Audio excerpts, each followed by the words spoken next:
Ni siquiera se suponía que debía haberme alejado tanto del sendero.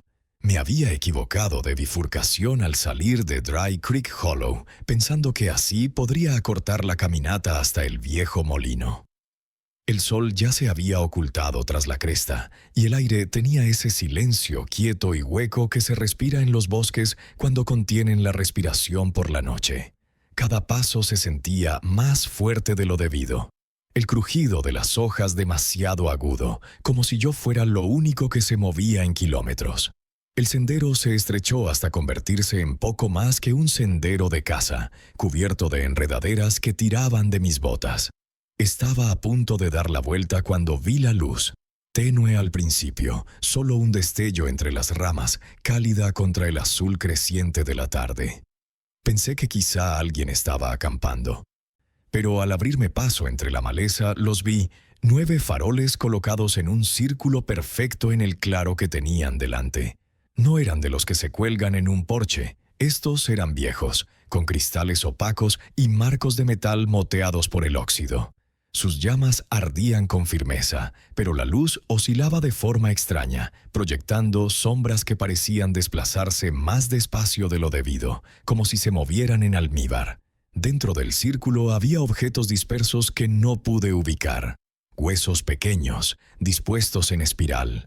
Frascos de vidrio medio llenos de un líquido turbio que reflejaba la luz de la linterna con un brillo enfermizo. Una tira de tela, de aspecto pesado, teñía el marrón oscuro de la sangre seca. El aire estaba cargado de olor a musgo húmedo y algo dulce. Dulce en el mal sentido, como fruta demasiado madura dejada al sol. Me quedé allí más tiempo del que debía, diciéndome que era solo una extraña tradición de cazador. Tal vez niños jugando. Pero entonces lo oí, pasos en las hojas detrás de mí. No apresurados, no descuidados, lentos, medidos. Quienquiera que fuera sabía exactamente dónde pisaba. No me giré, no pude. El sonido se detuvo justo al borde del claro, justo detrás de mí. El aire se movió, más pesado de alguna manera, como si lo que estuviera allí se inclinara hacia adelante. Podía oírlos respirar. Respiraciones bajas y regulares, como si no tuvieran prisa alguna. Mis ojos permanecieron fijos en los faroles. Empecé a retroceder, despacio al principio, mis botas resbalando sobre las hojas para que no crujieran. Las llamas parpadearon, aunque no había viento, y las sombras alrededor de los huesos parecieron alargarse, extendiéndose hacia el borde del círculo. Cuando finalmente me giré, el sendero detrás de mí no se veía bien. Se inclinaba de maneras que no debería, doblando en bifurcaciones estrechas que no recordaba. La luz del claro se atenuó más rápido de lo debido, tragada por los árboles. Elegí un camino y avancé rápido, sin importarme si hacía ruido ahora. Sentía una opresión en el pecho, como si el bosque me estuviera presionando. Cada pocos minutos me detenía a escuchar. La respiración se había ido, pero el silencio era peor. Ni pájaros, ni insectos, solo el sonido de mis propios pasos. Debí de caminar más de 1 hora antes de ver el tejado del viejo molino entre los árboles, los últimos destellos de luz que se esfumaban del cielo. Nunca volví a encontrar ese claro. Fui a buscarlo una vez, meses después, a plena luz del día, pensando que tal vez lo había imaginado. Pero cada sendero se sentía diferente ahora, como si el bosque se hubiera reorganizado. Algunas noches, sin embargo, cuando estoy cerca de Dry Creek Hollow, veo un tenue resplandor en los árboles, solo una linterna encendida, firme e inmóvil. Nunca me acerco lo suficiente para ver qué hay dentro de su luz. Historia 2. Las piedras pintadas a lo largo de Ash Timber Ridge. He estado caminando por Ash Timber Ridge desde que tenía 12 años, cuando mi tío solía llevarme allí para avistar urogallos y señalar los excrementos de oso como si fuera un idioma secreto.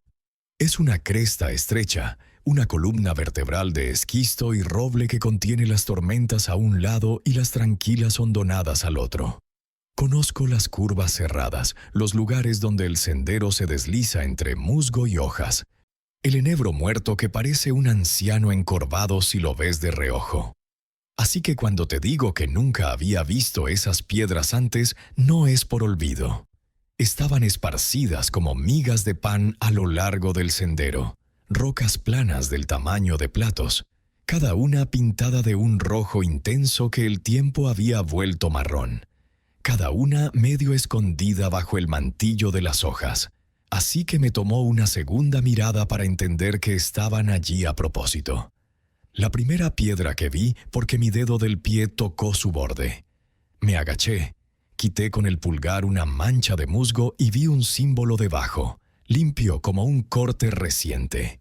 Círculos encajados dentro de un triángulo, líneas que se extendían desde las esquinas como patas. La pintura parecía nueva donde la había frotado, incluso húmeda, pero al presionarla con el dedo, salió seca y arenosa como el último polvillo en el fondo de una lata de pintura. Había recorrido ese tramo cientos de veces. Nunca había visto una sola marca. Pero ahora que había visto una, empecé a verlas por todas partes. Piedras encajadas contra raíces, piedras medio enterradas en la tierra, piedras encajadas en la pendiente como dientes, cada una pintada con algo diferente. Espirales, cruces con los brazos doblados, puntos dispuestos en constelaciones pulcras que no encajaban con ningún cielo que yo conociera. Al principio me dije que eran niños, algún reto de medianoche, un juego para ponernos los pelos de punta. Pero cuanto más subía, más detalles empezaban a acumularse de una forma que no parecía una broma. Una pluma de arrendajo azul atada a un retoño con una cuerda tan fina que mordía la corteza. Una botella marrón rota, con el cuello hundido en la tierra como una pequeña chimenea. Un trozo de cuerda de cáñamo anudado en un bucle y clavado a la altura del hombro a un nogal americano, con la madera marcada por donde alguien había levantado y vuelto a colocar la cuerda. Toqué el bucle y se movió como un ser vivo.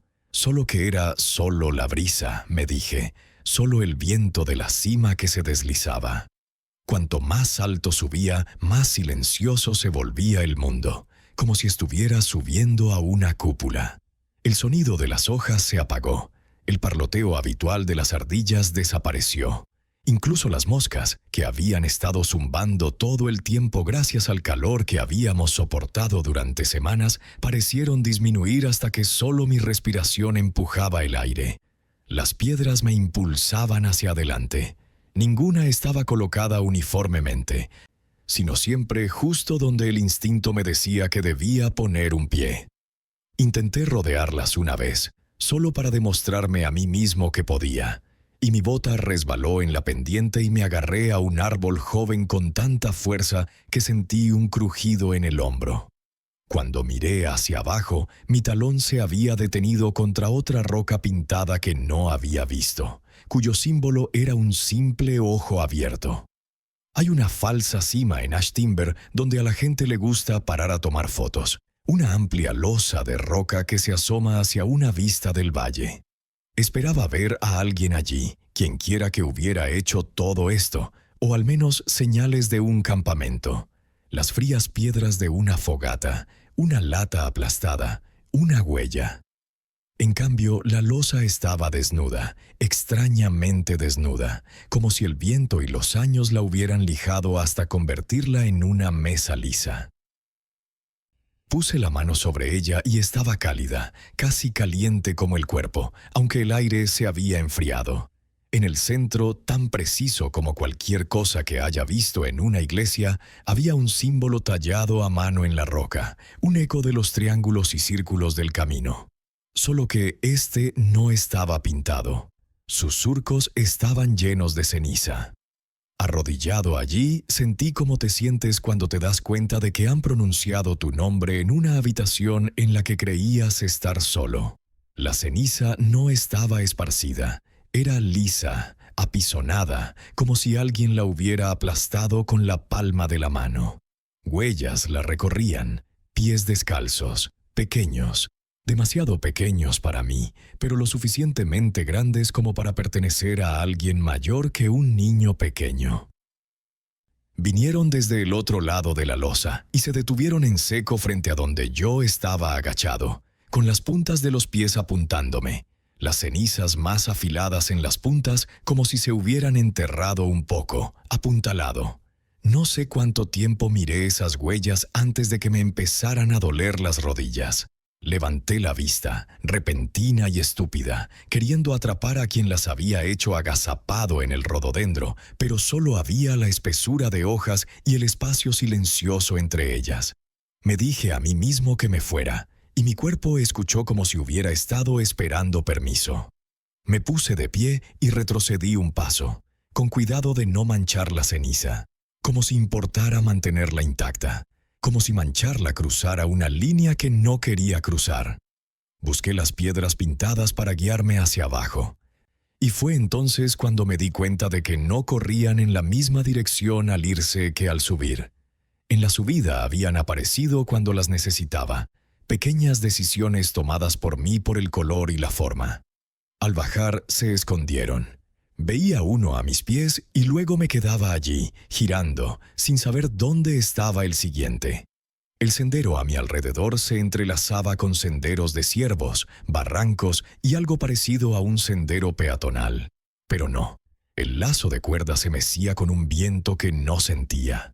La pluma apuntaba cuesta abajo, luego a un lado, luego cuesta abajo otra vez, como una brújula intentando recordar su función. A mitad de camino oí un sonido que nunca he podido nombrar. No era una palabra. No eran pájaros ni ramas. Era como si alguien se aclarara la garganta a lo lejos, luego más cerca, luego más lejos otra vez. La misma pequeña corrección repetida hasta que sentí que salía de dentro de mi pecho.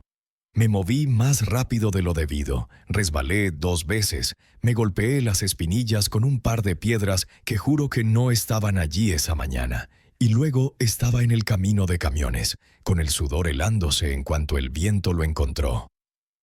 No volví a mirar la cresta.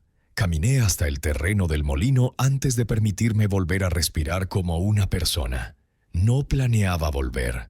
Puedes decirte a ti mismo que la curiosidad es algo que puedes matar de hambre, pero mantiene su peso alimentándose de ti.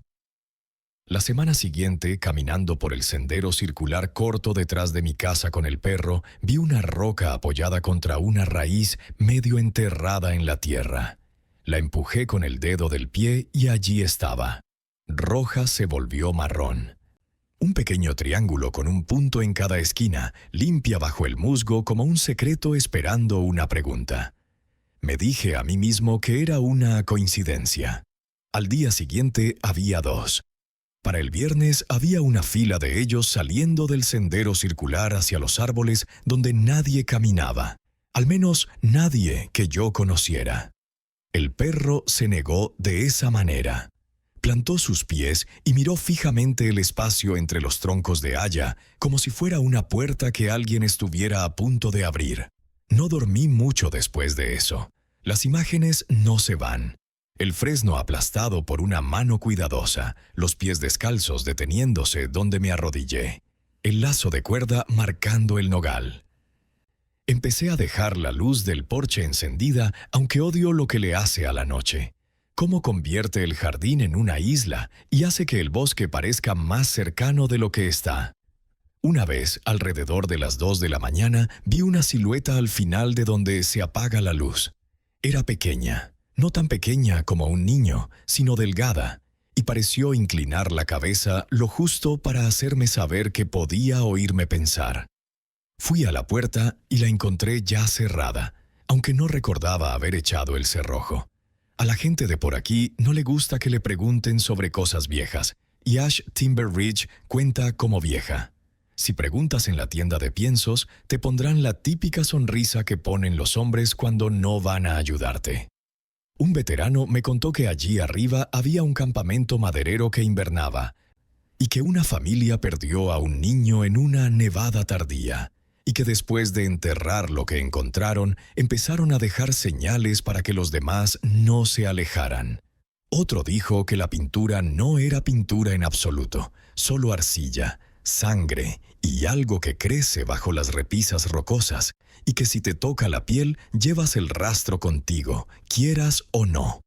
No le pedí que me lo explicara, no quería que lo hiciera. Ha pasado un mes. Las piedras detrás de mi casa van y vienen.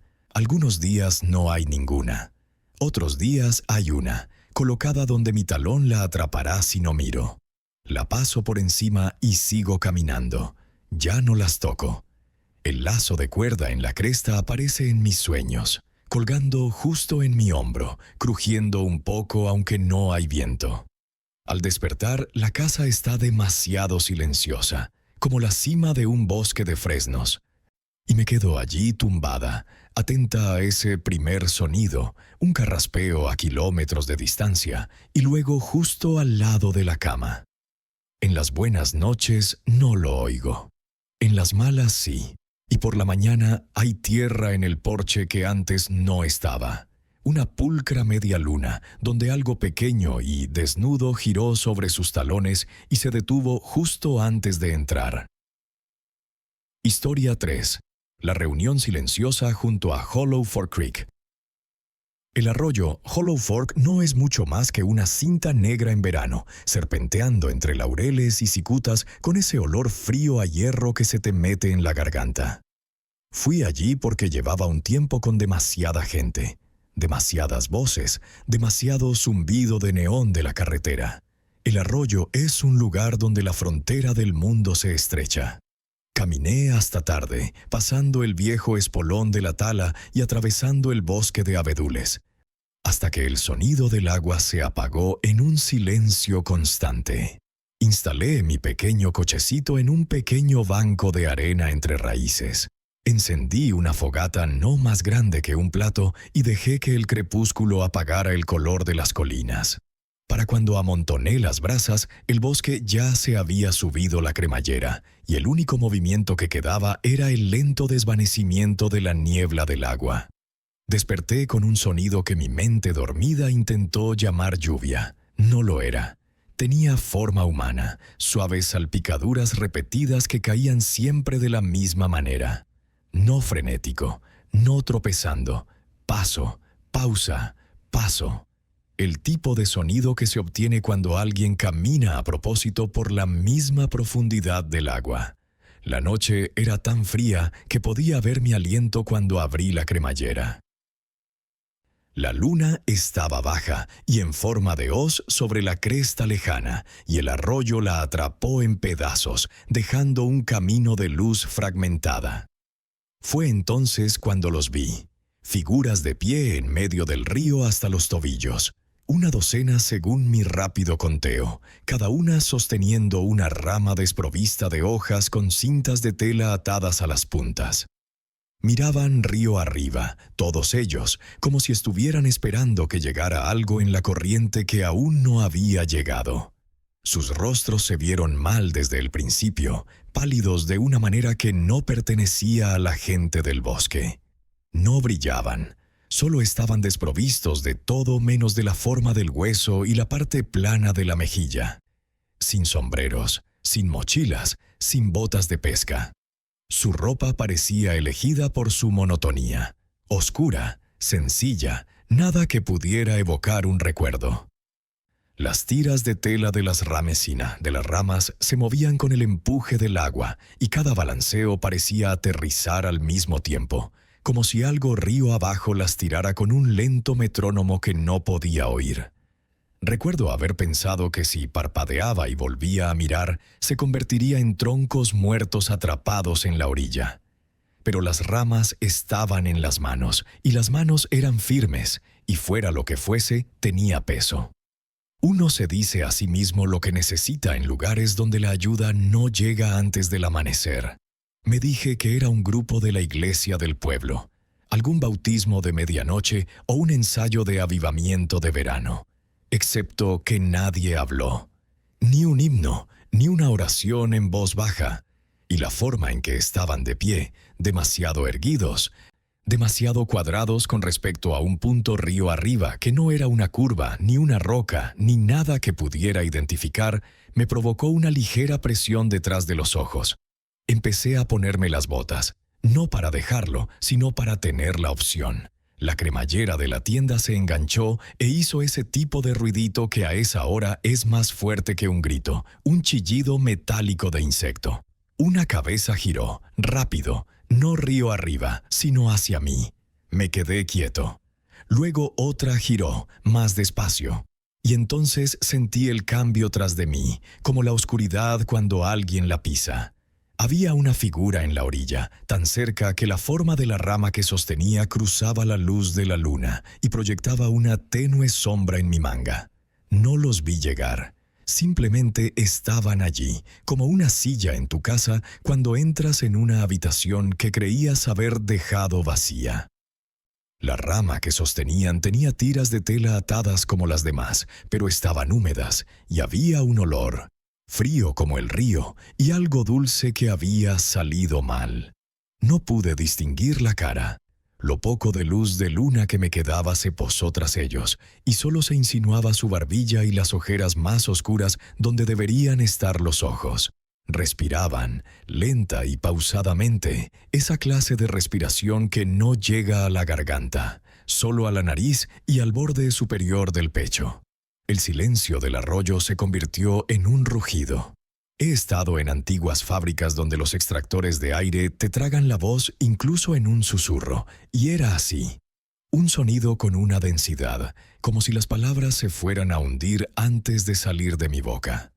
Pensé en retroceder hasta la tienda y cerrar la cremallera como un niño escondido bajo las mantas. Pensé en el cuchillo de mi mochila que apenas había visto un tomate. Pensé en decir, lo siento, aunque no sabía por qué. Río arriba, las figuras en el agua alzaron un poco sus ramas. Las tiras de tela se alinearon, todas inclinadas hacia el mismo lado, como si la corriente hubiera cambiado de dirección. Me di cuenta de que me temblaban las manos no de miedo, sino del frío que llegaba del arroyo. Algo en eso me enfureció más de lo debido, y la ira solo me vuelve torpe. Pregunté, ¿alguien está herido? Salió débil, la palabra herido cortada al final. La figura a mi lado no respondió. Por un segundo, un solo segundo limpio, creí ver su rostro iluminarse, como si la luna se hubiera deslizado para atraparlo. No eran rasgos exactamente, sino la impresión blanca como una sábana de piel que no había visto el sol. Luego, el brillo desapareció y volví a la sugestión anatómica.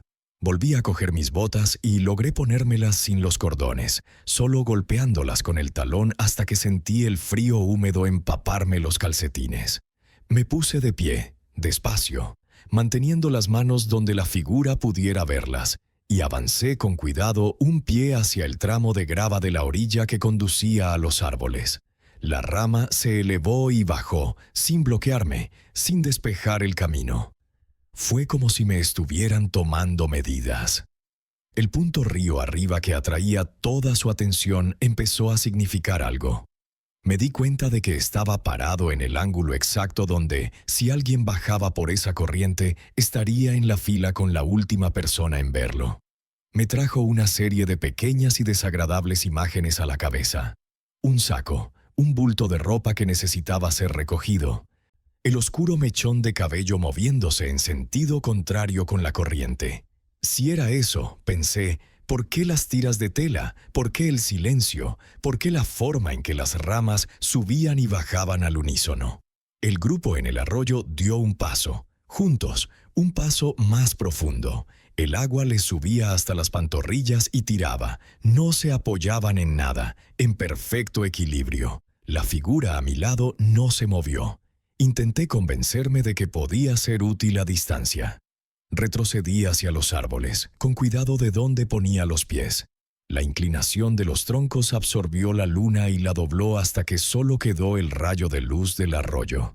Me paré detrás de una cicuta con un tronco tan áspero que me mordía las palmas y observé cómo las ramas en el agua se inclinaban al unísono. Se alineaban, se inclinaban hacia atrás.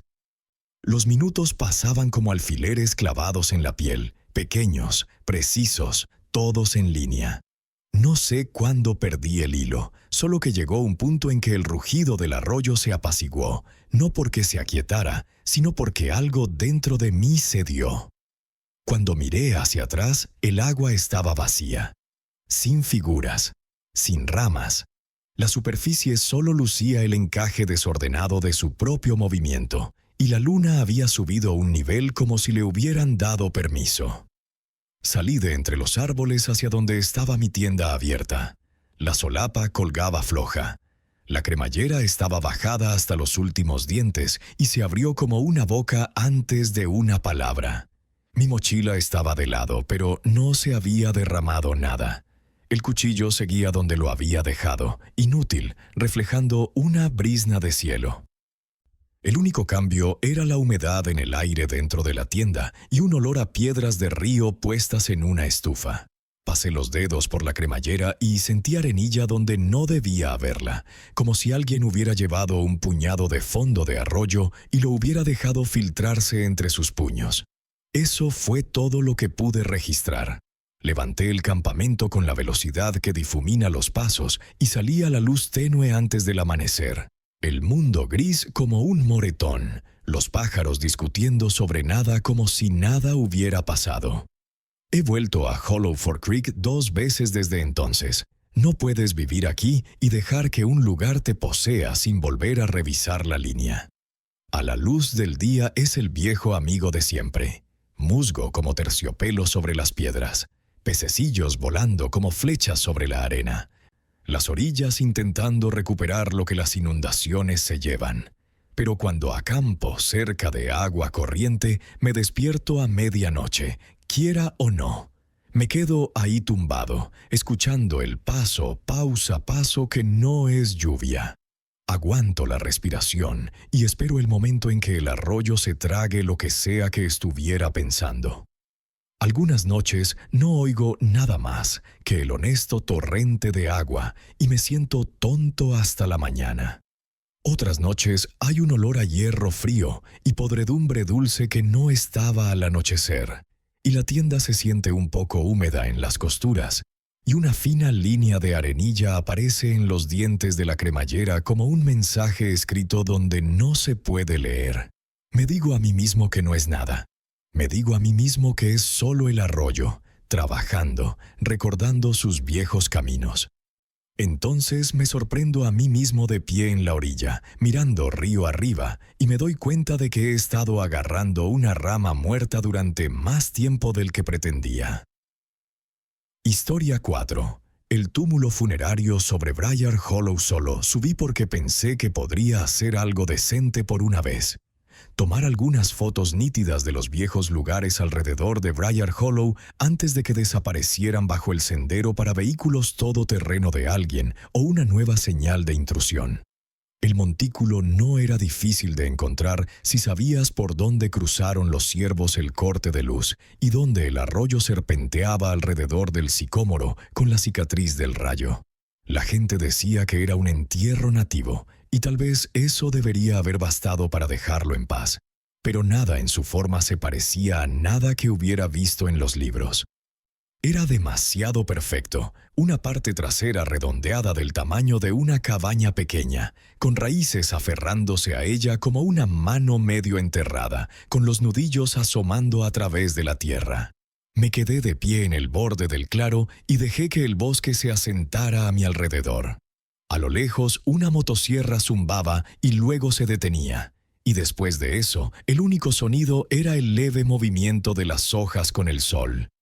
El anillo de piedras alrededor del montículo parecía ordenado, no desordenado. Cada una estaba colocada con su cara más plana hacia el montículo, como una hilera de cabezas observando lo mismo. Tomé algunas fotos desde el borde para demostrar mi cortesía. Luego me acerqué, con cuidado de no pisar el montículo. La tierra de la base se había desplomado en una zanja poco profunda, y al agacharme para encuadrar una foto, vi el primer grabado. Líneas talladas en la cara de la piedra más cercana, desgastadas por el clima, pero que aún conservaban su forma como algo aprendido de memoria. No era un alfabeto que conociera, solo unas pocas líneas que se entrecruzaban y una muesca que apuntaba hacia el montículo. En la siguiente piedra había otra, no la misma, pero parecida, y en la siguiente otra. Me inventé un método: fotografiar, pasar a la siguiente, fotografiar de nuevo, catalogando el anillo como un topógrafo. El bosque parecía común y corriente, con esa paciencia y observación que tienen cuando fingen no estar interesados en ti. Al cabo de un rato dejé de oír pájaros. No me di cuenta del momento exacto. Era como darse cuenta de que has estado conteniendo la respiración solo después de volver a respirar. A mitad del círculo había un haya joven con una corteza gris y lisa como la piel.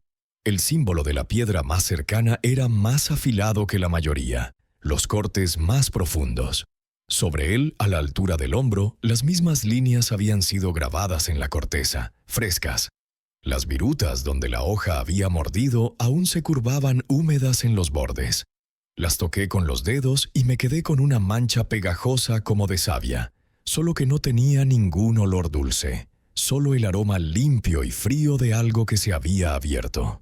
Miré al suelo como uno lo hace cuando intenta no mirar a ningún otro lado, y allí, pulcramente clavado en la tierra al pie del árbol, yacía un fragmento de piedra con las mismas líneas grabadas en su superficie. Me dije a mí mismo que el grupo de historia querría este detalle. La gente marca las cosas que le importan. La gente se vuelve reverente, y la reverencia es un trabajo limpio. Levanté la cámara hacia mi ojo, y el aire me apretaba la piel de la cara como antes del primer frente frío del otoño. No era viento, las hojas no se movieron. Era un cambio de peso. El vello de mis brazos cumplió su función de siempre, y se irguió para escuchar mejor. Mantuve la cámara hacia mi ojo y tomé una foto del haya, luego del montículo, luego del anillo. Al bajar la cámara, me encontré de pie, más pequeño que el claro, como si los árboles hubieran crecido mientras yo estaba ocupado. La sensación de ser observado es fácil de dramatizar después. En ese momento se sintió simple y exacta. Sabía qué lado de mí atraía la atención. Podía señalar el punto en el aire donde se concentraba, a unos 3 metros de mi hombro derecho y ligeramente detrás. Girarme habría sido lo mismo que acercarme. Quería decir algo como, solo estoy tomando fotos, como si explicar los términos me protegiera. Tenía la boca seca. Volví a levantar la cámara y tomé otra foto de la cicatriz del haya, aunque mis manos ya no estaban firmes, y creo que la foto lo demuestra.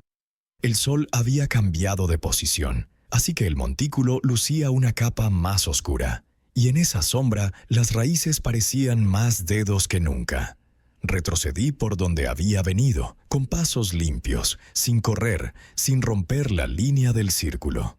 Al borde del claro me obligué a detenerme. Es extraño negociar con algo que no se ha anunciado, pero lo hice, en silencio y un poco alocadamente, ofreciendo cariño a cambio de distancia. El aire se aligeró de una manera que no creía, y sin embargo me sentía igual. Los pájaros volvieron a sus discusiones, como si alguien les hubiera soltado la garganta. Durante la caminata de regreso, cada ramita rota sonaba como un mensaje, pero el mundo había vuelto a su peso habitual cuando crucé el apagón. Envié las fotos esa noche, un correo electrónico ordenado con varios archivos adjuntos y un par de frases sobre el lugar. Nadie contestó hasta la mañana, y entonces llegó el amable agradecimiento de quienes no iban a ir de excursión. Examiné los grabados e intenté compararlos con lo que había en Internet. Solo encontré suposiciones de otros. Ese debería haber sido el final. Me lo repetía una y otra vez, como te cuentas una historia que quieres que sea verdad. Pasaron 3 días. Olvidé almorzar 2 veces. La cuarta noche, el perro no cruzaba el umbral de la cocina sin girar la cabeza para mirar la puerta mosquitera trasera. No es un animal nervioso, pero yacía con la barbilla sobre las patas, con los ojos muy abiertos, como hacen los perros cuando intentan ver a través de la madera. Me reí de él, suave y amable, y luego escuché con él, y después de unos minutos empecé a oír lo que él oía. No eran pasos, ni arañazos, solo la sensación de una presencia en el tenue mundo entre el interior y el exterior. Me levanté y apagué la luz del porche porque la oscuridad se pertenece a sí misma, y odio la forma en que una bombilla dibuja un círculo como un desafío. El jardín se tranquilizó. El perro cerró los ojos. 2 semanas después de mi caminata, llegué tarde a casa, cansado de las muñecas y los tobillos como lo deja el trabajo duro, y cuando me detuve en la grava lo vi, pequeño como un plato de comida e inconfundible. Una piedra al borde del camino de entrada, colocada en un lugar donde un neumático no la tocaría por una pulgada limpia.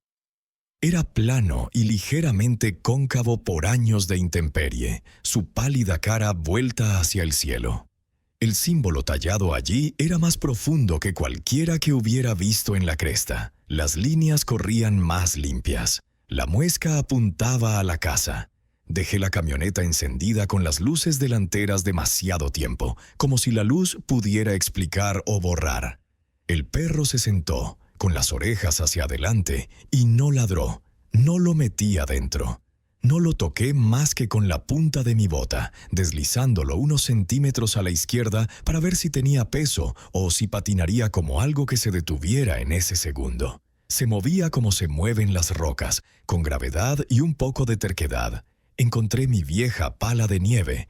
La metí en la carretilla y la llevé al rincón trasero donde crece el sazafrás. No la enterré.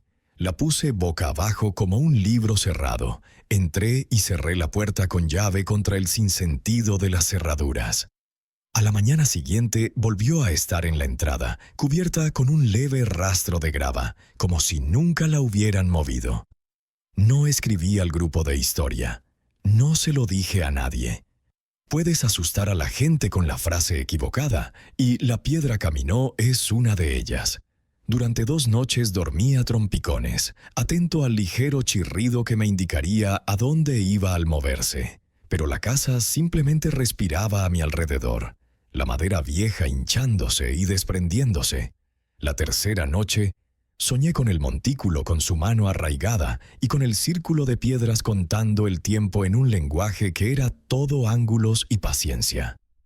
Me desperté antes del amanecer, me quedé en la puerta trasera y observé cómo el patio volvía a ser él mismo, la luz encontrando los lugares que siempre encuentra. En algún lugar una motosierra arrancó y se detuvo. El perro suspiró y volvió a dormirse. Junto a la grava, la piedra daba a la casa. La muesca se mantenía firme y el silencio se apretaba cerca, no amenazante, solo seguro, como una promesa que se había hecho hacía mucho tiempo y solo recientemente se había acordado de mí. Historia 5. El hilo negro a través del Valle de Fern. Fern Valley es el tipo de lugar que sabe guardar un secreto. Lo he recorrido desde que tuve la edad suficiente para que me soltaran con una navaja y la advertencia de estar en casa al anochecer. El suelo retiene agua, incluso en agosto, y el musgo crece tan denso que puedes caminar sin hacer ruido si cuidas tu peso. Esa tarde de octubre, la niebla formaba una cuenca poco profunda a lo largo del valle, no lo suficientemente espesa como para ocultar la Yerasium y las últimas hojas amarillas, solo la suficiente para difuminar los límites. Estaba cortando transversalmente para revisar una piedra de sal que había colocado cerca de un árbol caído cuando vi el hilo. Un trozo de hilo negro tenso entre 2 arces, sin ninguna holgura, que reflejaba la luz como un único y tenue brillo en el gris.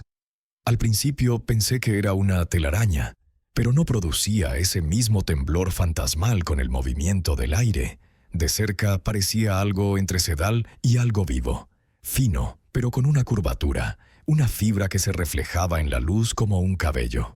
Le puse un dedo y tiré suavemente. Aguantó. Al pulsarlo como una cuerda de guitarra, emitió un leve zumbido que podía sentir más que oír, como si, fuera lo que fuese, a lo que estuviera afinado, sonara por debajo de lo que los oídos estaban hechos para oír. Se alargó, desapareciendo en la niebla en una recta sin importar la maleza ni la comodidad. Me dije a mí mismo que debía de conducir a alguna vieja trampa o a la cinta de un topógrafo demasiado entusiasta que se había dejado demasiado larga. Empecé a seguirlo, no porque tuviera que hacerlo, sino porque dejar una pregunta sin respuesta en el bosque es como dejar un fuego sin apagar. El hilo se movía como si alguien hubiera dibujado una línea en un mapa sin levantar la vista. No rodeaba nada a menos que fuera necesario. Rozaba un tronco podrido manchado de hongos y trepaba por la curva de un álamo como una serpiente perezosa. Y en cada árbol mantenía su propia altura, a la altura de mis hombros, lo justo para encontrar mi mirada cuando la pendiente cambiaba. Aquí y allá, pequeños manojos colgaban de él. Ramitas atadas en escalerillas desiguales, plumas anudadas en el lomo, rizos de corteza retorcidos en bucles. Un manojo tenía una cara de arcilla presionada contra él, no más grande que mi pulgar, 2 ojos pinchados con un palo y una boca cortada en línea recta, los bordes agrietados como alguien lo hubiera horneado en un horno de paciencia. Otro tenía el cráneo de un reyezuelo anidado en un cordel. No estaban espaciados uniformemente, pero cada uno hacía que la cuerda vibrara un poco bajo su peso, y con cada pocos pasos el zumbido subía o bajaba como si estuviera tocando una tecla. Pensaba cortarla y listo. Tomé el cuchillo que tengo para cepellones y cordeles tercos y lo pensé mejor sin saber por qué. La cuerda seguía avanzando, pasando por una hondonada donde se acumula el agua y atravesando un zarzal que habría detenido a cualquier persona con sentido común. Rodeé las espinas y descubrí que el hilo salía por el otro lado sin una muesca, zumbando sin parar. Pensé en quién había colgado estas cosas, en las manos pacientes para atar plumas de forma que miraran en la misma dirección. En el tiempo que tardé en medir un valle tan largo con solo una línea y un camino. La idea de una broma infantil se transformó en algo más en mi cabeza y aterrizó de golpe. La niebla se espesaba a medida que avanzaba, no muy alta, solo hasta las rodillas. Una humareda baja que hacía que el suelo pareciera más lejano al pisar.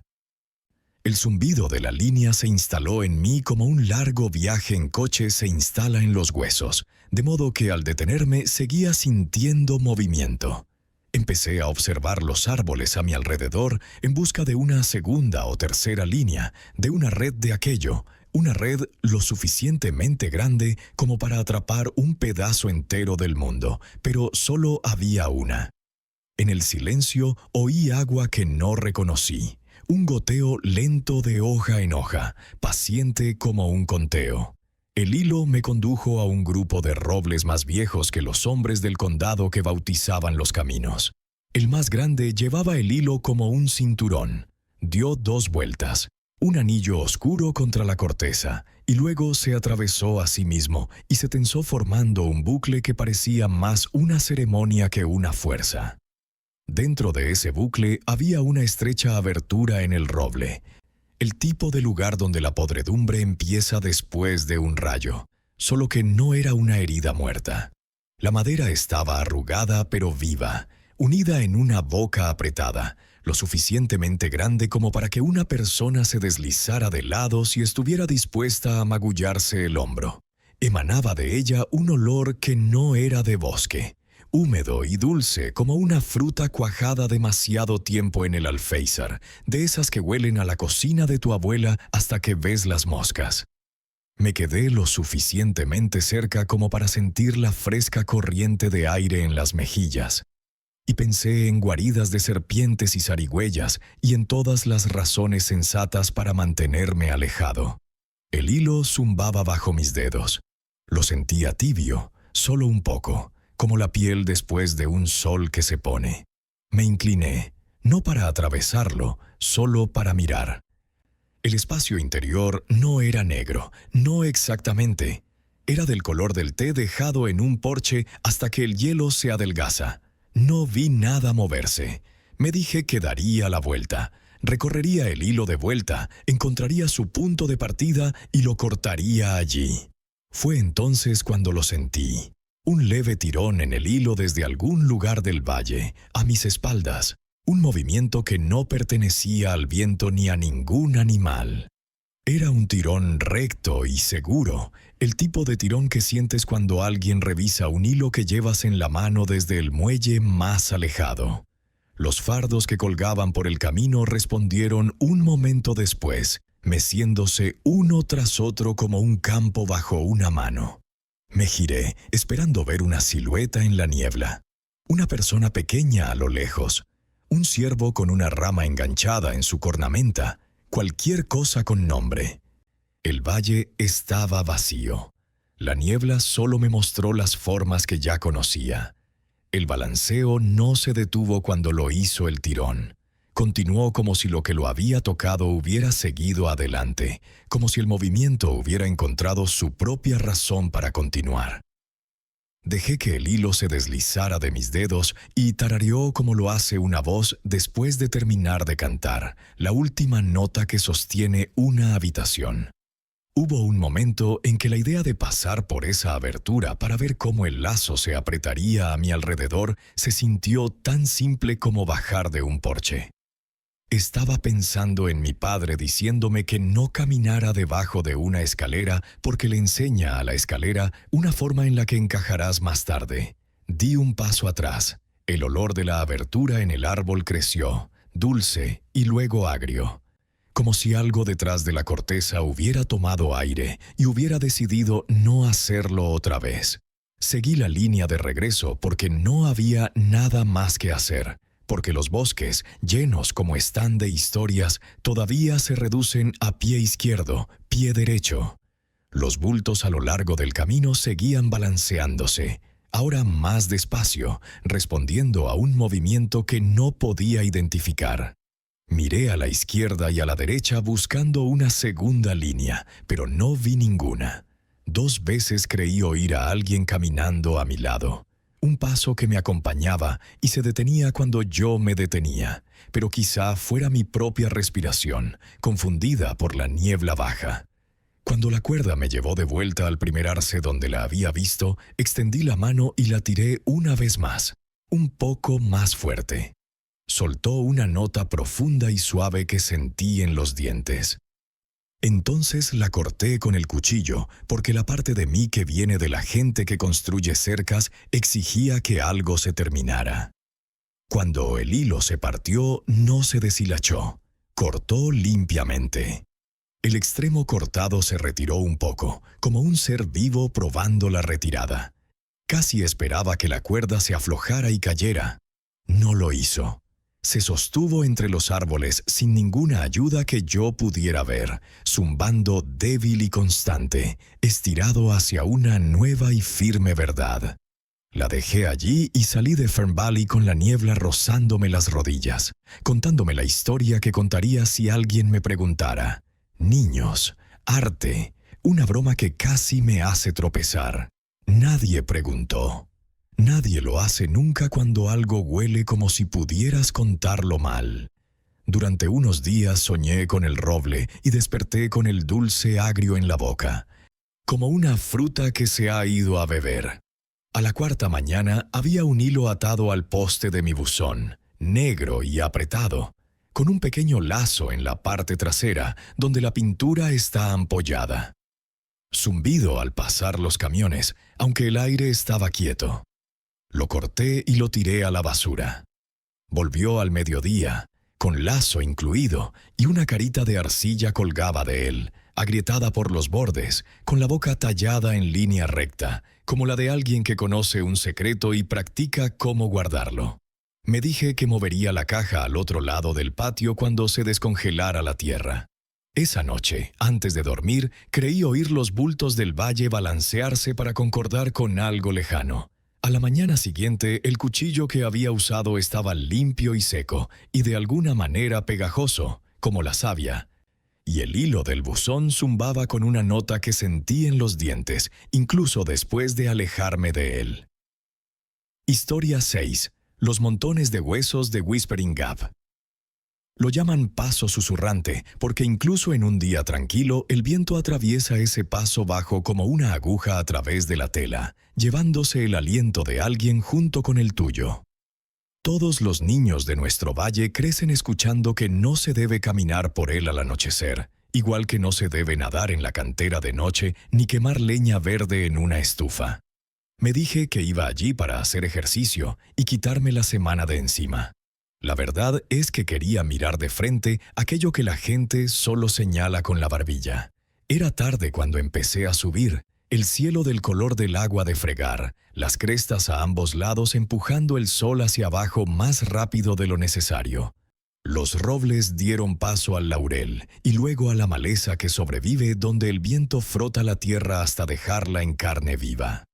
Para cuando llegué a la entrada del paso, esa garganta larga y estrecha entre las colinas, el aire tenía ese mordisco invernal a pesar de ser octubre. Los huesos comenzaron pequeños y cautelosos, como la puntuación que podría pasar desapercibida en una oración larga. 3 vértebras apiladas en la base de una roca, una pequeña pirámide de cráneos de ratón de campo no más grande que mi pulgar. Me detuve, más por respeto que por miedo al principio, y me incliné sobre el montón más cercano. Los huesos estaban limpios de una manera que la lluvia sola no hace. La suavidad del tiempo, pero la intención de una mano. Más adentro, los montones se espesaron y complicaron.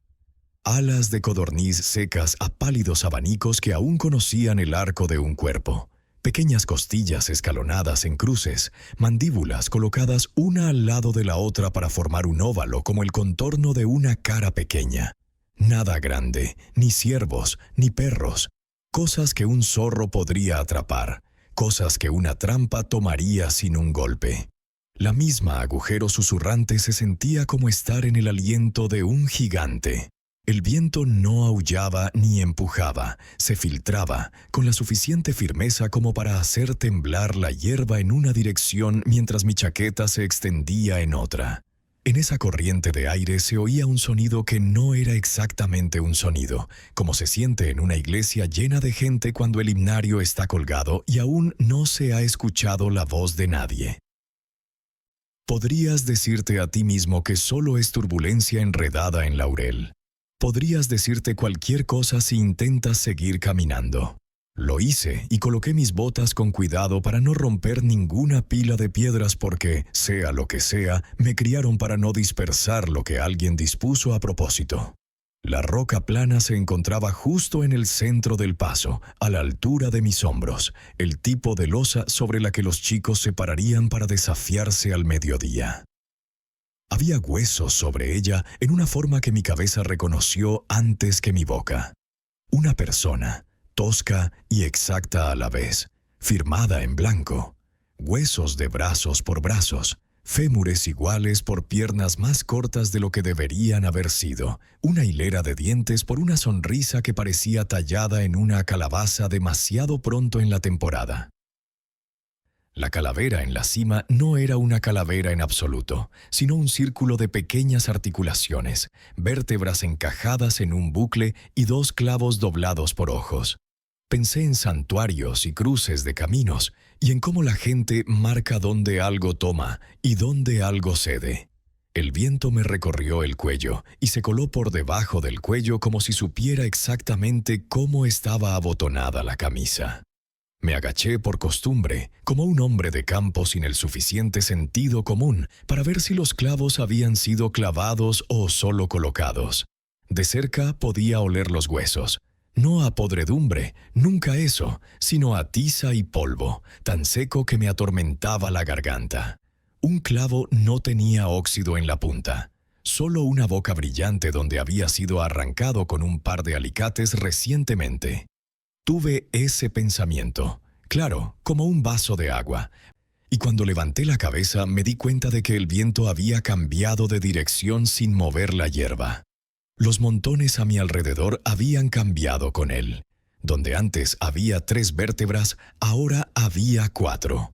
Donde antes se asentaba un óvalo ordenado de mandíbulas, había crecido hasta convertirse en un círculo abierto como si esperara que algo entrara. 5 pasos detrás de mí, un nuevo montón, pequeñas falanges dispuestas como un ramillete de folletos, se asentaba en la huella de mi última pisada. No era solo el cambio, así era como funcionaba, el silencio, la eficiencia, la paciencia, lo que me decía que esto podía continuar, tanto si yo miraba como si no. El sonido trenzado por el viento se tensó en una palabra que casi conocía. Un solo ritmo repetido con la suave persistencia de quien ensaya un nombre que no quiere olvidar. La boca en mi pecho quería responder, darle mi nombre o preguntar por el suyo, pero cada instinto que había ganado al mantenerme vivo me decía que no le diera ningún sonido. Retrocedí de la roca. El hombre de los huesos todavía sonriendo porque no podía cambiar la forma en que había sido colocada, e intenté ver los bordes del hueco en lugar de lo que contenía. Una zapatilla de niño estaba bajo un rocío de helecho culantrillo en el lado sombreado, con la punta apuntando hacia arriba, sin cordones, sin compañero. No estaba fresca, tenía el aspecto descolorido de algo que había visto lluvia, sol y paciencia. No sé por qué esa zapatilla inclinó el mundo para mí más que los huesos. Tal vez porque los huesos en un lugar como este pueden ser de cualquier animal. Pero un zapato pertenece a un pie que una vez corrió cuesta abajo lo suficientemente rápido como para caer y se rió de ello. Me dije a mí mismo que me fuera con una voz que sonaba como la de mi padre cuando no lo alzaba porque no tenía por qué. El viento me obligó a empujar el pensamiento, trayéndomelo de vuelta desde delante como un amigo que saca a otro del bar cogiéndolo del codo. Los montones no se derrumbaron, crecieron. Al acercarme a la entrada del agujero, pequeños montones se alzaban a mi paso, como si mi sombra pusiera argamasa. Un círculo que no había visto a la altura de la rodilla sobre un tocón se convirtió en una torre que vigilaba la parte superior de mi muslo. Dejé de fijarme en los detalles y mantuve la vista fija donde la luz se ensanchaba entre las crestas. La palabra en el viento se acortó, como una canción cuando alguien tararea solo la parte que no puede soltar. 2 veces creí sentir un pequeño golpecito en la pantorrilla y 2 veces me negué a mirar, porque mirar es consentir en lugares a los que nadie te ha invitado. Al aire libre el sonido amainó y el viento volvió a ser lo que siempre había sido, aire con un propósito. Caminé los 3 kilómetros hasta casa con los hombros erguidos, intentando no ser teatral por no haberlos mirado. Para cuando vi mi buzón, me había dado 1000 buenas razones para todo lo que había visto. Niños, zorros, una persona con demasiado tiempo libre y poco en el corazón. El porche tenía el mismo aspecto de siempre a esa hora, la barandilla caliente por los últimos rayos de sol, la pintura descascarándose en pacientes rizos, el perro dormido junto a la puerta como si dormir fuera un trabajo. Apoyé la mano en la barandilla superior, como siempre hago al subir las escaleras, y la sentí. No era madera, no era sol, una textura como un puñado de pasta seca. Miré hacia abajo y allí estaba, impecable como un regalo. No era tan grande como la figura en la roca, ni siquiera tan grande como mi mano. Diminutos cúbitos por brazos, huesos de pájaro iguales por piernas extendidas y rectas, un bucle de vértebras por cabeza. Esta vez no había clavos por ojos, 2 semillas oscuras prensadas en arcilla, de esas que se encuentran debajo de las cabezas de los girasoles cuando los pájaros ya están listos. Lo habían dejado sobre la barandilla con cuidado para que no rodara, y en ese cuidado estaba la parte que encendió la mecha en mi pecho. Esto no era una amenaza, era algo peor, era una continuación. Una forma de decir que el hueco no era un lugar entre crestas, sino un camino que se puede plegar y desplegar donde sea necesario. No lo barrí. No soy un hombre que pueda lanzar algo dispuesto con tanto cuidado y vivir con el sonido que haría. Metí mi correo debajo, caminé alrededor hasta la puerta y me sentí, por ridículo que suene, grosero por no haberlo reconocido. Dentro llené un cuenco con agua que no bebí y me quedé de pie junto al fregadero hasta encontrar palabras en las que confiar. Me dije que lo tomaría al anochecer. Lo llevaría al borde del jardín y lo dejaría bajo el sazafrás, donde la tierra se ablanda en primavera, y que por la mañana llamaría a la única persona del pueblo que aún sabe bendecir un umbral sin reír. Me dije muchas cosas. La noche cayó espesa y tardía, y con ella el viento giró hacia el paso de una forma que podía sentir sin abrir la ventana. Me quedé allí tumbado, trabajando en el sueño como una astilla, pensando en esa palabra trenzada en el aire. Alrededor de la medianoche, la casa dejó escapar los suspiros que guarda la madera vieja, y el perro levantó la cabeza y la volvió a bajar sin hacer ruido. Por la mañana, la barandilla del porche estaba vacía. La pintura tenía una línea limpia donde algo había descansado, como el hielo que se agrieta al levantar un vaso. En el escalón había una sola vértebra, pequeña como un botón, brillante como un diente. Había rodado o se había colocado a 1 centímetro de la puerta, como para medir la distancia. Salí al trabajo por la parte de atrás y pasé el día intentando no oír al viento pronunciar una sílaba que no reconocía, intentando no repetirla mentalmente y fracasando en los momentos de silencio, donde ese pequeño círculo blanco giraba y giraba hasta detenerse justo antes de la palabra que buscaba. Historia 7. El círculo de raíces en Ravens Bend. Ravens Bend es un lugar sinuoso incluso en un mapa, un largo y lento recodo del arroyo donde las colinas se inclinan y se silencian mutuamente. Estaba allí a finales de octubre, con los bolsillos llenos de nueces de nogal y las manos oliendo a poleo, trabajando en la baja ladera donde el sol apenas se asoma. El aire tenía ese frío tenue que hace que los dientes parezcan más altos, y las hojas bajo mis pies habían pasado de presumir a quebradizas. No pensaba en nada más allá del siguiente rebosuelo, cuando vi que el suelo se elevaba de forma irregular. Raíces del grosor de mi brazo habían emergido y crecido juntas formando un anillo, no al azar, sino a propósito. Se elevaban medio metro, trenzadas y nudosas, como si una mano enterrada se hubiera cerrado en un puño y se hubiera fosilizado. Dentro de ese círculo todo estaba desnudo, sin hojas, sin ramitas, sin bellotas ni excrementos de ardilla. Solo tierra lisa, apisonada como un suelo. El viento debería haber estado deslizándose entre esos árboles como siempre, enganchándose en las parras muertas y molestándote en los oídos. Pero dentro del círculo el aire tenía una pesadez y una calidez que no eran propias de octubre. Recuerdo haber pasado por encima, en parte porque no quería rayar el borde, en parte porque no quería probarlo, y sentir un cambio en mi cuerpo, como una mula reconoce a una serpiente en la hierba. Una vieja parte de mí se irguió mientras el resto fingía no ver. Justo en el centro de ese círculo había una máscara, tallada en una losa de madera, sin pulir, sin ser bonita. Los ojos eran agujeros, ovalados, limpios, demasiado lisos para ser hechos con una navaja. Una fina ranura por boca, sin pintura, sin correa. Estaba boca arriba como si hubiera sido colocado para ver cómo el cielo daba sus respuestas. Debería haberlo dejado en paz.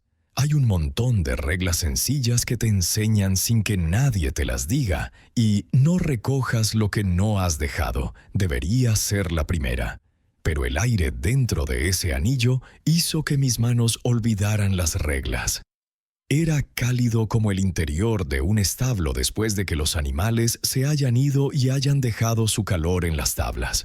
Una suavidad que, en contraste, refrescaba mi nuca. Me agaché sin pensar, sin dejar huella en el polvo con una rodilla, ya que éste no se pegaba. Mis dedos tocaron la madera, esperando la textura áspera de un viejo tablón de cerca. Era más resbaladiza de lo que debería, como si la hubieran manipulado una y otra vez hasta que la grasa de la piel le hubiera dado un brillo tenue. Las ojeras eran profundas, demasiado profundas para el grosor que podía ver, y por un segundo pensé que sentiría una corriente de aire salir de esos agujeros, como una boca respirando. Fue entonces cuando oí el movimiento detrás de mí. Ni un ciervo rompiendo la maleza, ni un solo cuerpo tomando una decisión. Era pequeño y numeroso. Un correteo como el de los ratones, si los ratones pesaran lo suficiente como para mover las hojas viejas y supieran mantener el ritmo. Me quedé paralizado como lo hacen los animales cuando se rebelan fingiendo no estar allí. El sonido creció, se multiplicó por capas hasta ser como 1000 borradores barriendo el suelo de un aula, y luego se detuvo de golpe, como una mano aplanada en el aire. Levanté la cabeza. El bosque más allá del anillo se había oscurecido más de lo que tenía derecho. No era una oscuridad tormentosa ni una nube pasajera. Era como si alguien hubiera pasado la página demasiado pronto y la huella de los árboles estuviera allí sin la luz que te permite leerla. Me quedé de pie, despacio, como uno intenta no decirle a algo que ha visto. La punta de mi bota tocó el interior del círculo de raíces y se resistió. No puedo explicar esto de una manera que me haga parecer que merezco una licencia de conducir. Retroceder sobre esas raíces se sentía mal en mis tobillos, como si el suelo más allá fuera un poco más bajo de lo que había sido, como si el primer paso fuera más largo que la pierna que llevaba puesta. Algo dentro de mí sugería quedarme hasta que el equilibrio volviera a ser correcto, y algo más antiguo, sugería irme antes de que el equilibrio me encontrara. Mantuve mis ojos fuera de la máscara, porque leería mi nombre si miraba demasiado tiempo en esos agujeros. Les dije a mis pies que se movieran, y lo hicieron, pero no sobre el aro, sino a lo largo de él, con la mano extendida para sentir el aire cálido cerca de mi palma mientras me deslizaba hacia el lugar donde había pisado primero. Tachar fue como meter la mano en agua fría de fregar que habías olvidado que dejaste. El aire me agarró la piel con su frío y humedad, como no me había pasado al entrar, y por un instante la oscuridad bajo los laureles se espesó como un coágulo. Entonces el bosque volvió a su octubre anterior, y pude ver de nuevo los detalles. El borde dentado de las hojas de roble, las venas verdes aún tenaces de un haya. Me giré y miré el anillo desde fuera. Dentro, la tierra ahora contenía la huella de mi rodilla, tenue, como si la hubiera decidido después de una reunión. La máscara seguía donde estaba, inalterada salvo por la sensación de que sus ojos habían observado el cielo y no estaban impresionados. Mi primer pensamiento fue enterrarla. El segundo, no muy lejos, fue decírselo a alguien que pudiera decir la palabra correcta sobre algo incorrecto. En lugar de eso, marqué 3 árboles con un hachazo a la altura del hombro, un triángulo para señalar el camino de vuelta, y me fui. Durante todo el camino hasta el arroyo, seguí oyendo ese suave y múltiple sonido a mi espalda, sin ganar ni perder, sin ir del todo a mi ritmo, como si el propio valle hubiera encontrado una nueva forma de respirar y estuviera practicando. En la curva donde la gente tira sus cubos de sebo vacíos, bebí directamente del frío porque necesitaba la descarga para anclarme a algo que sabía que no mentiría. Esa noche, la casa permaneció en silencio como un plato retiene una mancha, visible pero aún parte de lo que es. Me desperté 2 veces de la clase de sueño que te deja discutiendo con los muebles. En ambas ocasiones no pude recordar detalles, solo la certeza de esperar en un espacio con forma de círculo. Con los ojos en alto, la respiración medida para no remover el polvo. A las 3 de la mañana, una brisa recorrió los aleros como dedos probando los dientes de un peine, y oí el golpeteo de las hojas en un patrón que no era obra del viento. No pretendo ser valiente, pero sí testarudo. Me incorporé, puse los pies en el suelo y observé la ventana negra hasta que se volvió gris, contando los latidos del corazón para convencerme de que el conteo me pertenecía. Regresé 2 días después porque no puedes dejar que tu mapa se redibuje sin comprobar lo que realmente dicen las nuevas líneas. Las marcas del hacha estaban allí, todavía blancas como la humedad. El anillo estaba allí, inalterado. el calor interior un poco más tenue a medida que el día se había vuelto más frío. Pero la tierra ya no era lisa. Alguien o algo, si se necesita esa palabra, había trazado un rastro alrededor de la máscara en un círculo poco profundo. Un camino que se veía más claro, donde los pies se habían comprimido y levantado, una y otra vez, pasos cuidadosos del tamaño de los de una persona pequeña. No había huellas, no del tipo que se puede fotografiar y con el que se puede comprobar una historia. Solo una huella desgastada. Intenté convencerme de que eran mapaches, lo intenté con todas mis fuerzas. La máscara se había movido un pelo, o el camino la hacía parecer movida, igual que un arroyo parece mover rocas con solo practicar a su alrededor durante años. No lo toqué esa vez. Me quedé de pie junto al anillo y dejé que el calor me empañara las gafas, pensando en todas las pequeñas cosas de la vida que se disfrazan de decisiones, pero que en realidad son puertas. Dije en voz alta, «No te llevo». No sabía a quién me refería, pero lo sentí necesario.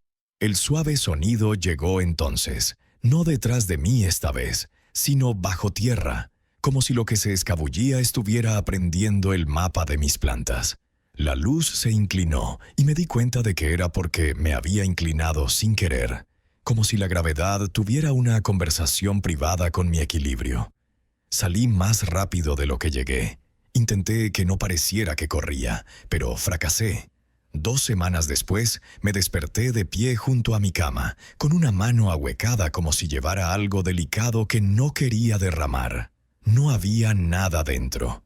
La pose me avergonzó de una manera que nadie más podría haber arreglado. Fui al lavabo y me lavé hasta que las líneas de mi palma se levantaron, furiosas y rosadas. Después del trabajo, en mi porche yacía una fina cuerda de raíces quebradizas dispuestas en círculo, pequeñas, exactas, del tamaño de un plato. En el centro había un trozo de roble, lijado hasta quedar liso, vacío por donde se posaban las miradas. Lo recogí aunque todo mi ser había votado en contra. Era cálido, no por el sol, sino por la lluvia. Cálido como el recuerdo de una mano. Sigo viendo esa máscara en mis sueños, inmóvil, sin amenazar, sentada en el centro exacto de ese círculo despejado, paciente como un invierno, segura como un arroyo que enseña a la piedra. En el sueño me arrodillo y la calidez me envuelve como un abrigo prestado. La suave oscuridad se intensifica y cuando miro más allá del círculo, el bosque está demasiado oscuro para la hora del día. Como una boca puede estar demasiado silenciosa incluso cuando sonríe. Siempre me despierto antes de tocarlo.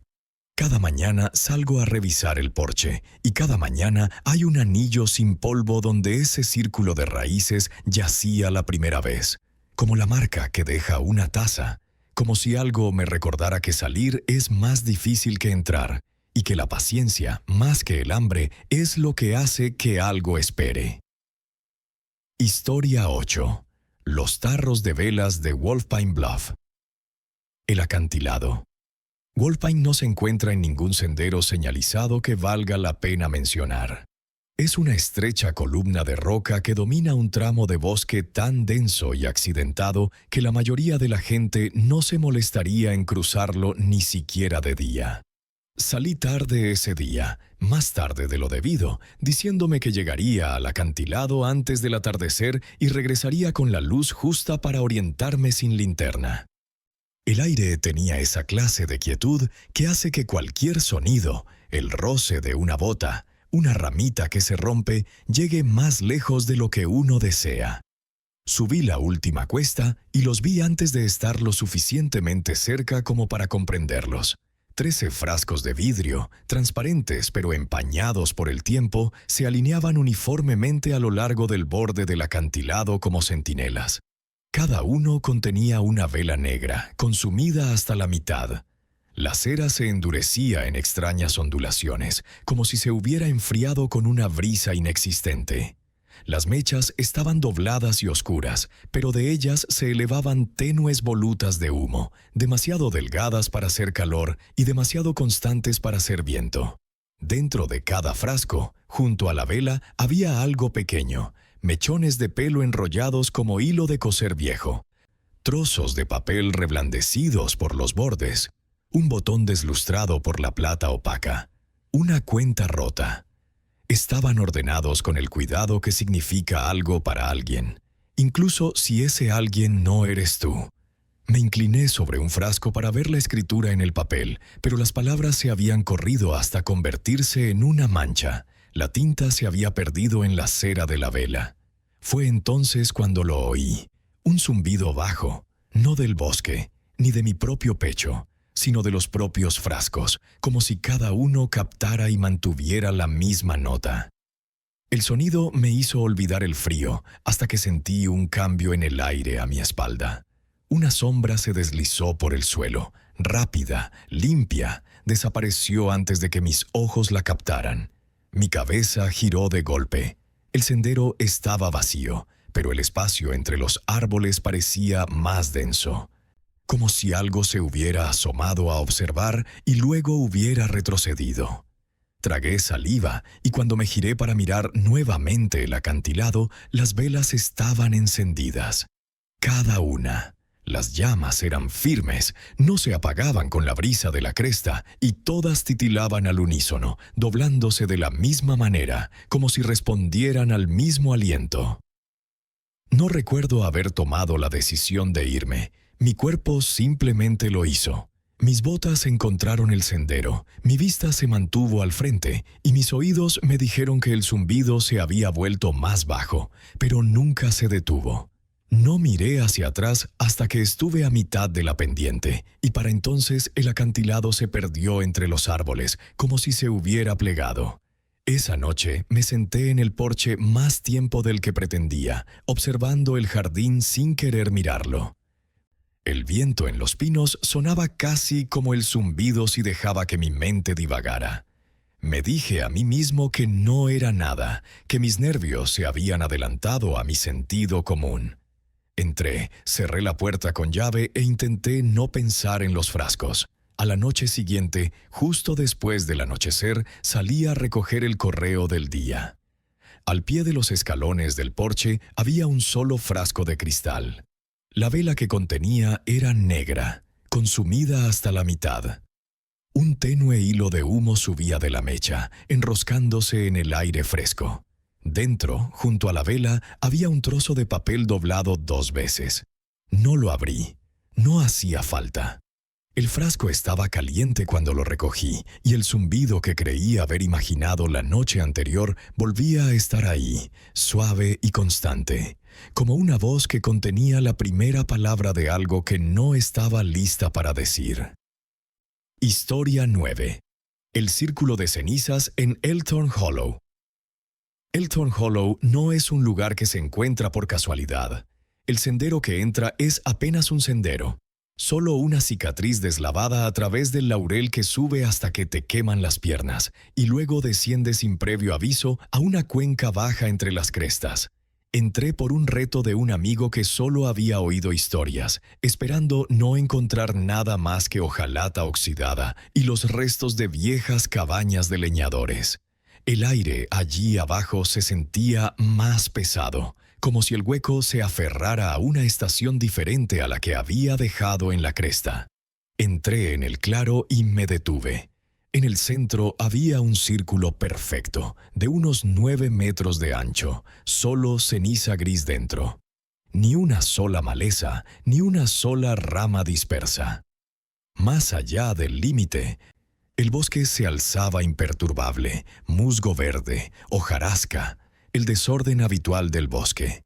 Dentro estaba desnudo y pálido, como si un fuego hubiera ardido allí el día anterior. Pero ni un solo árbol en el borde mostraba marcas de quemaduras. En el centro de ese círculo de fresno se alzaba un poste, más alto que yo, tallado con símbolos que no parecían letras, pero que habían sido grabados lo suficientemente profundos como para captar la sombra. La base estaba teñida de oscuro, del color de la sangre vieja en la veta de la madera, y la mancha solo ascendía unos centímetros antes de que la superficie pálida e intacta se apoderara de ella. La rodeé lentamente, manteniéndome fuera del fresno, diciéndome que entraría solo después de echar un vistazo. Cuanto más caminaba, más silencioso se volvía. Al principio no me di cuenta. Como uno no nota que un reloj se detiene hasta que su mente busca su tic-tac y no encuentra nada. Pero en algún momento, alrededor de mi tercer paso, me di cuenta de que el viento había cesado. El parloteo de los pájaros se desvaneció. Mis propias pisadas se amortiguaron, como si el sonido fuera arrastrado hacia el fresno. Para cuando estaba a mitad de camino, ni siquiera podía oír mi respiración. Era como si el aire mismo se hubiera cerrado los oídos. Entonces las vi, huellas en el fresno, nítidas y afiladas que venían directamente del poste hacia mí. Pies descalzos. La ceniza no se movía en ningún otro lugar, ni se arrastraba, ni se arrastraba. Solo una línea recta, de talón a punta, hasta que la última huella se detuvo a centímetros de donde yo estaba. La vista me impactó más de lo debido. Miré hacia arriba, casi esperando que alguien estuviera allí, lo suficientemente cerca como para tocarme. Pero el círculo estaba vacío. El silencio se hizo más denso. Mi cuerpo supo que debía retroceder antes de que mi mente lo captara. Di un paso, lento y deliberado, hasta que mis botas volvieron a plantarse firmemente sobre el musgo. El aire volvió a entrar, no como viento, sino como sonido, todo a la vez. Hojas moviéndose, ramas crujiendo, mi propia respiración fuerte y entrecortada. No terminé el círculo, no miré el poste. Para cuando llegué al inicio del sendero, la luz había empezado a desvanecerse y sentía las orejas extrañas, como si las hubieran rellenado con algodón y recién las hubieran limpiado. Esa noche, cada vez que cerraba los ojos, volvía a ver la hilera de huellas deteniéndose justo delante de mí, como si quien las hubiera dejado allí, esperando. 3 días después salí al porche y encontré una tenue capa gris sobre las tablas, no de polen ni de tierra. Ceniza. Justo en el centro había una única huella descalza, con los dedos apuntando hacia la puerta principal.